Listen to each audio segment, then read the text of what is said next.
प्रणाम, नमस्कार। बहुत स्वागत है आपका उस कार्यक्रम में जिसका नाम है हे प्रभु आनंददाता, और आप उसका एक और नया एपिसोड देख रहे हैं। आप अपनी प्रतिक्रियाएं, सुझाव, विचार, विषय 7000969440 ये नंबर लगातार आपकी स्क्रीन पर फ्लैश होता रहता है कार्यक्रम के दौरान। 7000969440। आज हम एक दार्शनिक की उस चर्चित टिप्पणी को विचार विश्लेषण के लिए अपने विद्वान वक्ता के समक्ष रखेंगे, जिनका कहना है कि नज़र से सावधान रहना। बात थोड़ी चौंकाएगी। उनका कहना है कि नज़र से, यानी नज़र लगना जिसको कहते हैं, फिर उन्होंने इसका कारण गिनाया है कि नज़र क्यों लग सकती है। क्योंकि नज़र तब लगने की बात आती है जब कोई व्यक्ति यानी स्त्री, पुरुष, बालक, बालिका, कोई भी हो सकता है, किसी का नया घर, किसी की नई गाड़ी, लेकिन ये जुड़ती तो किसी व्यक्ति से ही है ना। स्त्री हो या पुरुष हो, लड़का हो, लड़की हो, उसका पढ़ाई में अचीवमेंट, नौकरी में अचीवमेंट। तो उनका कहना है कि नज़र इसलिए लगती है कि कहीं किसी का दिल जलता है। दिल जलता है तो वो मुस्कुराता तो है, मुस्कुरा के ये भी कहता है, भाई साहब बहुत बहुत बधाई, मैडम बहुत बहुत मैनी कॉन्ग्रेचुलेशंस। और एक फिल्म थी 3 इडियट, उसमें तो ये कहा जाता है कि दोस्त जब फेल हो जाता है तो दुख होता है, और अगर टॉपर हो जाता है तो और ज़्यादा दुख होता है। तो ये बताता है कि हम बहुत कुछ अपने सीने में रखते हैं। दिल जले की तरह कई बार मुस्कुराते हुए जाते हैं किसी गृह प्रवेश में, किसी की नई गाड़ी पर बधाई देते हैं, किसी के प्रमोशन में उसका केक या लड्डू खाते हैं, लेकिन अंदर जैसे आग लगी रहती है। तो उनका कहना है इस आग से सावधान रहना, लेकिन वो ये नहीं बताते हैं कि सावधान कैसे रहना है। मन के किसी तंत्र को सक्रिय करना है या कुछ ऐसा भाव और ऐसा विचार अख्तियार करना है, अब ये तो मैं इस पर टीका टिप्पणी नहीं कर पाऊंगा। तो चलिए सीधे चलते हैं हमारे विद्वान वक्ता, भगवत गीता के अध्येता, मानस मर्मज्ञ प्रोफेसर डॉक्टर सुरेंद्र बिहारी गोस्वामी जी के समक्ष। प्रणाम कर रहा हूँ डॉक्टर साहब। आज आप दर्शन की व्याख्या करते करते जी घर के उस कोने में पहुंच गए जी, जहां परंपराएं, रीत रिवाज, रूढ़िता भी जी, ये सारी चीजें शामिल हैं। लेकिन दर्शन की इस गहराई में एक तथ्य जरूर है, क्योंकि हम यहाँ मीमांसा जब करने बैठते हैं तो हम तथ्यों को निकालते हैं जो हमारे काम आ सके। जी। सबसे पहले ये है कि नजर लगना। हमारे यहाँ ये कहावत बहुत प्राचीनतम है, और इस पर तो बाल लीला का बड़ा अच्छा स्वरूप परमात्मा राम और कृष्ण का केंद्रित है। मैं पहले दर्शन को अध्यात्म से जोड़ूंगा, फिर उसको यथार्थ के सिद्धांत पर पिरोकर उसी का उत्तर दूंगा। पहले इसका आनंद लें। जी। इसका आनंद ये ले, हमारे यहाँ एक काजल कहलाता है। काजल का ढिठोना जो है वो बड़ा प्रसिद्ध है, बहुत प्रसिद्ध है। जी, ध्यान रखिएगा। काजल जब नजर से, अर्थात बुरी नजर से, जैसा आपने स्पष्ट किया, नजर यानी एक ऐसी नजर जिसमें शुभ्रता नहीं है, शुभेच्छा नहीं है, वो हर्षित होने के अभिनय में है, लेकिन यथार्थ में उसमें प्रतिकूलता है। तो उसके उस दुर्भाव से बचने के लिए डिठोने का काम करता है काजल। ध्यान रखिएगा जी। लेकिन ये काजल का डिठोना आप इसलिए लगाते हैं ताकि ये डिठोना प्रतिबिंबित हो सके सामने वाले के ऊपर, जो नजर लगाने वाला है।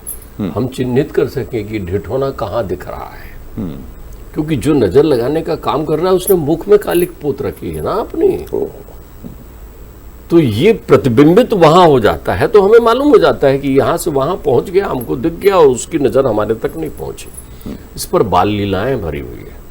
कन्हैया को रोज नहला धुला कर तैयार करती हैं तो डिठोना लगाती हैं महतारी।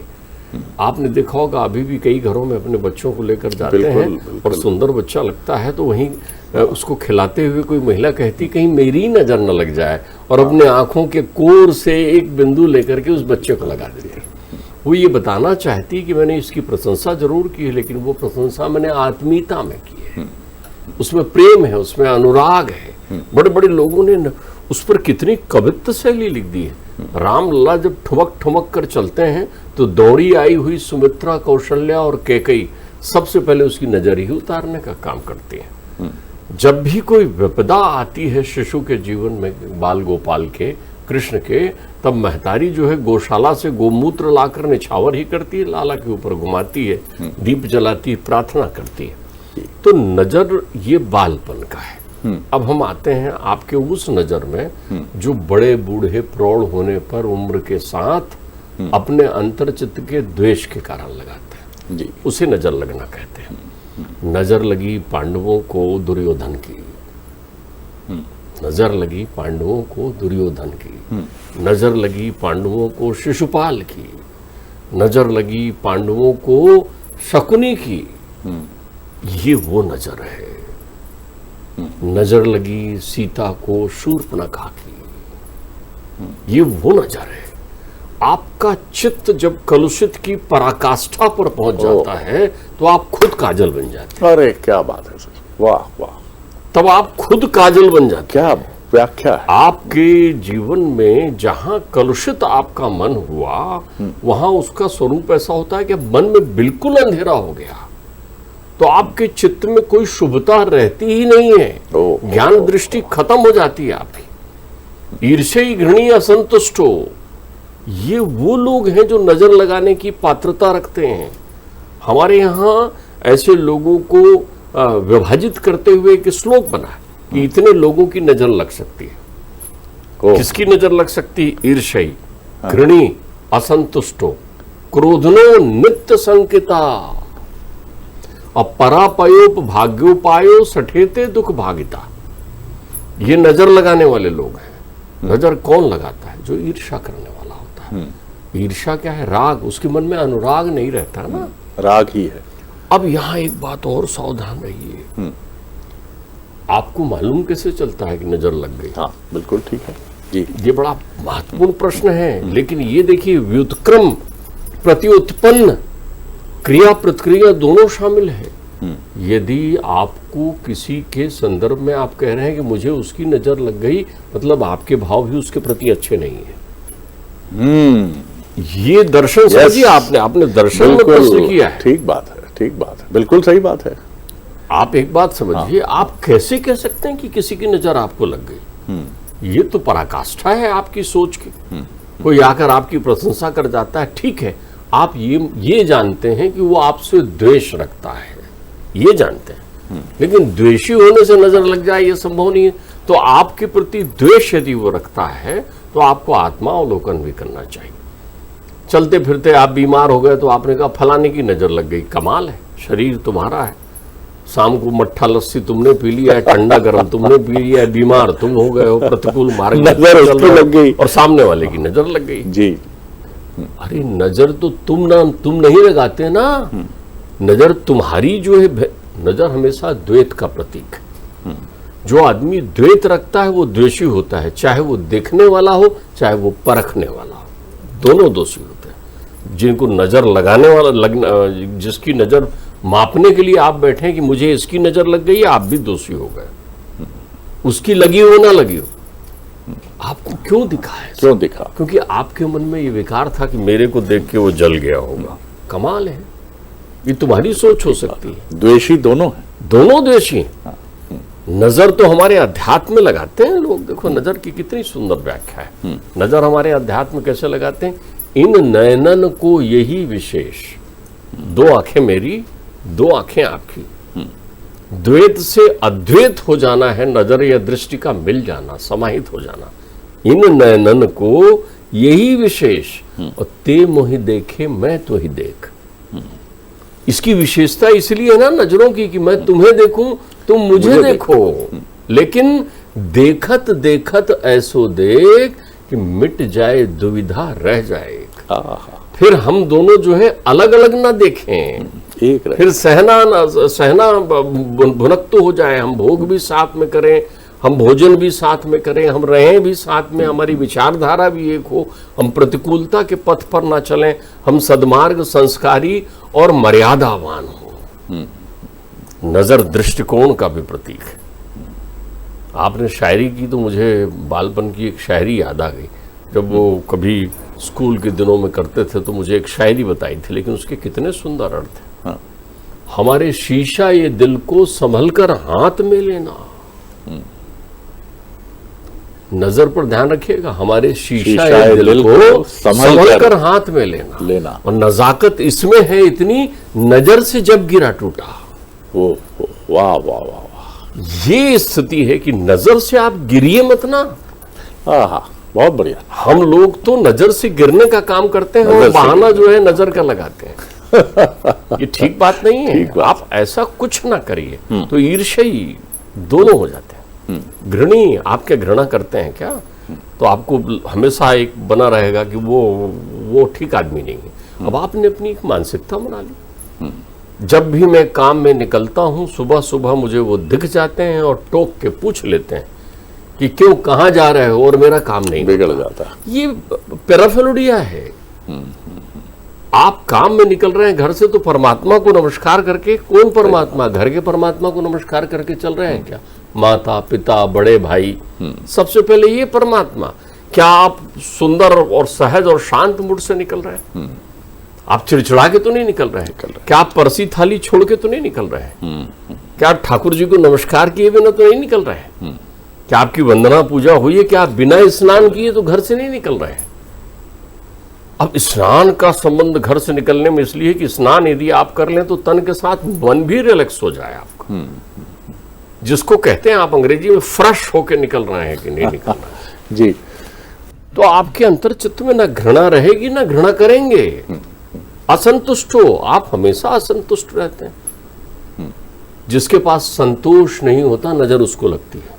अरे क्या बात है, बहुत सुंदर बात है, वाह, बहुत सुंदर व्याख्या। जिसके पास संतोष नहीं होता उसको नजर उसको लगती है। आपने बुलाया इतने लोगों को, सब लोग आए आपके घर में, उत्सव कर रहे हैं, बालक का, बड़ों का, घर प्रवेश का, शादी का, ब्याह का। आपकी दृष्टि में आनंद नहीं, हर्ष नहीं, आप असंतुष्ट चल रहे हैं। आपके मन में कि कोई दिख रहा है कि नहीं, किसी को दिखा रहा हूं कि नहीं दिखा रहा हूं, तो आपको ऐसे लोग दिखने शुरू हो जाएंगे क्योंकि चश्मे का नंबर आपने बदल लिया है। ईर्ष्यी, घृणी, असंतुष्ट, क्रोधिनो, आप क्रोधित होते हैं। अरे आप इतना ज्यादा आप मानसिक रूप से प्रतिकूलता को प्राप्त हो गए हैं कि घर में पत्नी आपको निकलते समय कह रही प्रसाद दे रही है, लेंगे आप, आपकी इतनी अनियमित दिनचर्या है कि आपको प्रसाद भोग लेने या भोजन के लिए बोलना भी जो है आपको बस चलते समय तुम्हारा ये टोकना हो जाता है। आप अच्छी मुद्रा में नहीं निकल रहे हैं, आप क्रोधित हो रहे हैं। तो जो क्रोधित होता है उसको नजर लगती है, जो क्रोध करता है वो नजर लगा सकता है। अब आप नजर कैसे लगाते हैं? एक खेलते हुए बच्चे को जोर से चिल्ला दिया आके घर में, क्या कर रहा है, वो गड़बड़ा गिर जाएगा। आपकी नजर लगी ना क्रोध के कारण। प्रैक्टिकल फील्ड पर आइए आप क्रोध में बकवाद करने लगते हैं ना, आपके शब्दों की पूजा खत्म हो जाती है ना, आपकी मधुरता नष्ट हो जाती है ना, आपकी शांति भंग हो जाती है। नित्य संकिता, कितने संदेह से भरा तेरा जीवन है, कितना संदेह करते हैं। खुद पर जिसका विश्वास नहीं होता वो संदेही होता है। जो विश्वास से आप्लावित होता है, खबर मिली है पूतना आई है, दौड़े चले आ रहे हैं गोकुल के लिए, कर देने गए हैं कंस के यहां। वसुदेव जी कहते हैं जाओ मित्र, पूतना राक्षसी आई है। आप देखिए, पूतना आई है, पूतना हरि मारंद आई, लेकिन क्या समर्पण की पराकाष्ठा है महतारी की। उस छबीली को देखकर यशोदा के मन में लगता है कि लक्ष्मी आ गई है मेरे घर में। वो मांगती लल्ला को तो दे देती है, लो ना। समर्पण की पराकाष्ठा देखिए, वो लल्ला को देखती तो मोहित, नजर लगाने आई है विष का। लल्ला ने आंखें बंद कर रखी है, लेकिन वो दुग्ध पान करते हुए पूतना के जब प्राण भी ले लेते हैं तो वो महतारी बावली दौड़ती हो, कहती ठाकुर जी की कृपा से मेरा लाल बच गया। वो पूतना को दोष नहीं देती, क्योंकि पूतना तो मां हो गई है ना, ठाकुर जी को दुग्ध पान करा दिया है। कभी इन लोगों ने कहीं प्रतिकूलता में बुराई नहीं देखी। कुंती को दुर्योधन में कोई बुराई नजर नहीं आई। कुंती ने कभी दुर्योधन में बुराई नहीं देखी। कुंती ने कहा उसका स्वभाव ही दुष्ट है। एक बालक, एक महतारी के जितने बालक हो अलग अलग स्वभाव के हो, लेकिन महतारी की नजर में तो बुराई नहीं आती ना, उसके गुणों और अवगुणों पर बात करेगी, लेकिन बुराई नजर नहीं आएगी। कुंती ने कोई संकल्प नहीं लिया कि दुर्योधन का जब तक वध नहीं कर दूंगी तब तक मैं जो है अपने केस खोले रखूंगी। नजर लगी द्रौपदी की, नजर लगी द्रौपदी को की और को दो। देखिए आप, दुर्योधन को तो आनंद से अपने यहां निमंत्रण दे रहे हैं ना, वो तो इंद्रप्रस्थ में घूमने के लिए जा रहे हैं ना, लेकिन वहां दोनों की नजर लगी ना, क्योंकि मन में डाह भरा हुआ है परस्पर। ठीक बात है। परापयोपभाग्योपायो।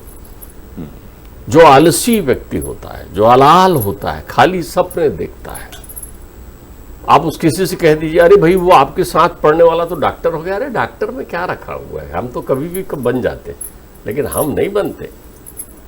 ऐसा अलाल व्यक्ति जो कर्म विहीन होता है वो बैठे बैठे नजर लगाता है, और उसको बैठे बैठे नजर लगती।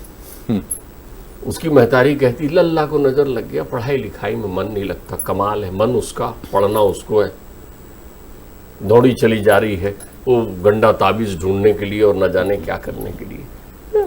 नजर वो नहीं है, नजर होता है अतिरेक मीठा।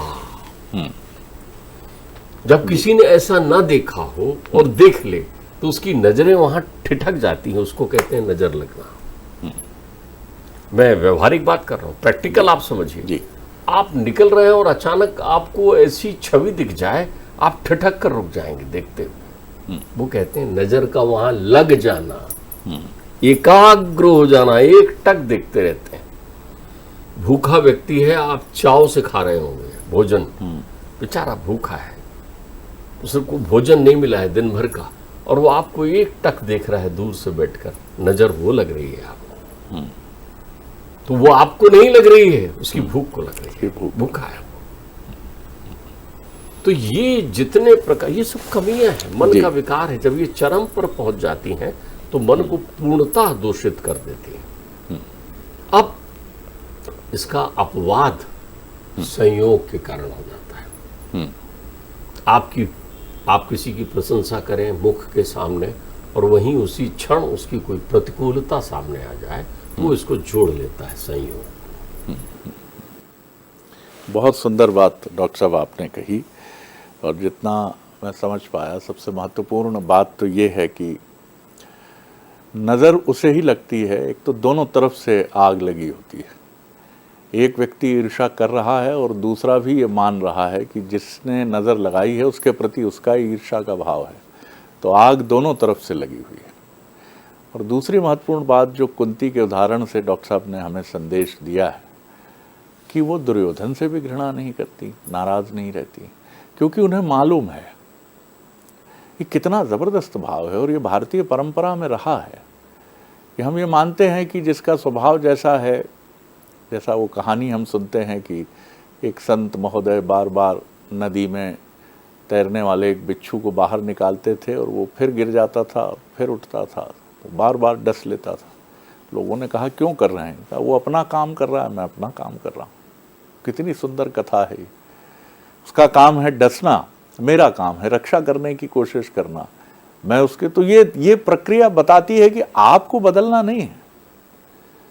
और जो व्यक्ति इससे डरता ही नहीं है कि क्या नज़र लगेगी, दरअसल जैसे लक्ष्मण जी ने जो बात अपने भ्राता से कही प्रभु श्री राम से कि देव देव आलसी पुकारा, तो मुझे तो लगता है देव देव नज़र लगी पुकारा। जो ये मानता है, जो कर्म विहीन है, वही ये मानता है कि नज़र लग गई, मेरा लल्ला पढ़ नहीं पा रहा है। अभी नई कार ली थी साहब, भगवान जाने किसकी नज़र लग गई, पहले ही दिन बढ़ गई जाके 36,000 का टेंशन आ गया। ये अभी अभी घर बना था साहब, वो देखिए क्रैक आ गए, पता नहीं किसने नज़र लगा दी, हमारा घर कॉलोनी का सबसे सुंदर घर है। अरे भाई साहब, अगर ये होता तो फिर तो सबसे इसका असर तो राजनीति में देखने को मिलता। अरे साहब ये मुख्यमंत्री बड़ा चल रहा, नज़र लगाते हैं, टकटकी लगा के देखते रहो। लेकिन अगर ऐसा होता तो फिर क्या बात थी भाई साहब, फिर तो संसार के जितने धनी मानी हैं क्रिकेट मैच पे नज़र लगा दीजिए कि आज तो ये जीतेगा, ये हारेगा। तो इन सारी चीज़ों से परे हटकर डॉक्टर साहब ने बड़ी सुंदर व्याख्या की है कि इनसे परे होना ही नज़र लगने की, इस अगर आप मानते भी हैं कि नज़र लगती है तो इससे मुक्त हो जाएंगे ना, तभी इस प्रपंच से बाहर निकल पाएंगे। डॉक्टर साहब, अद्भुत रहे प्रसंग, इतना आनंद आया। आज तो आपकी कई बातें ऐसे गूंज सी रही हैं, जो बातें आपने कही हैं। मैं सोच ये भी रहा था जी आपके चिंतन के साथ में कि आप देखिए, नजर लगाने के लिए सक्षम व्यक्ति महाभारत में धृतराष्ट्र है, परमात्मा ने उसकी नजर छीन ली है। लेकिन अब आप देखिए, उसकी दृष्टि की तरह अपनी दृष्टि बनाने के लिए कि भाई इसकी दृष्टि ऐसी है, तो गांधारी ने अपनी आंखें बंद कर ली है कि भैया कहीं इसकी जो दृष्टि है मोह वाली वो मुझे ना लग जाए, तो मैं अपनी आंखें बंद कर लेती हूँ। ठीक बात है। नजर देखनी है शुभता पर, शुभेच्छा पर, तो उनकी देखिए कि एक बार परमात्मा को देखा तो कहा अब और दुनिया को नहीं देखूंगा, तो सूरदास बन गए। सूरदास के बारे में ये कथा प्रसिद्ध है कि एक बार परमात्मा ने उनको भक्ति योग में, बालपन में उनको दर्शन दे दिए, तो सूरदास जी ने कहा ये छवि देख ली तो अब संसार नहीं देखूंगा, तो अपनी आंखें उन्होंने दे दी संसार को। ये है नजर की प्रक्रिया। बिल्कुल ठीक बात है। दृष्टि बदलिए, जी, दृष्टिकोण जो है अपने आप ठीक हो जाएगा। नज़र बदलिए, नज़ारे बदल जाएंगे, ये जो बात कही जाती है। और जीवन में सुख दुख के हिंडोले में हम सब झूलते हैं, लेकिन अभीप्सा, इच्छा रखना बहुत कष्ट देता है। दुष्यंत जी का ये शेर इसीलिए बड़ा प्रिय लगता है कि दुख को बहुत सहेज कर रखना पड़ा हमें, सुख तो किसी कपूर की टिकिया सा उड़ गया। और शायद यही वजह है कि कुंती महाभारत के अंत में कृष्ण से मांगती हैं जब कुछ, कहते हैं बुआ क्या चाहिए, सबने ले लिया, अब आपकी बारी है, तो कहती हैं मुझे पीड़ा ही देना जीवन में कृष्ण, क्योंकि अब तक जितनी पीड़ा रही तो तुम मेरे साथ हमेशा रहे, और माधव मैं नहीं चाहती कि तुम मेरा साथ छोड़ो, इसलिए जितना जीवन बचा है वो भी पीड़ा युक्त हो। बाप रे बाप, क्या दृष्टिकोण है। अब ये भी जो डॉक्टर साहब कह रहे हैं कि क्या आंखें थी कुंती जी की, कि उनका दृष्टिकोण क्या है जीवन को लेकर। आप कौन सी चीज चुनेंगे जो 15 दिन आपके साथ रहेगी, 1 साल आपके साथ रहेगी, 6 महीना यौवन कभी रहेगा साथ में, धन क्या हमेशा ही वैसा रहेगा जैसा आरंभ से रहा है, अंत तक रहेगा। करोड़पति भी कंगाल हुए हैं, इतिहास पढ़ लीजिए आप उठाकर, तो चुन लीजिए आपको क्या चुनना है, नजर लगना या नजर का दृष्टिकोण बदलना। प्रणाम कर रहा हूं डॉक्टर साहब, अगले एपिसोड में एक और विषय लेकर उपस्थित होंगे। प्रणाम, नमस्कार।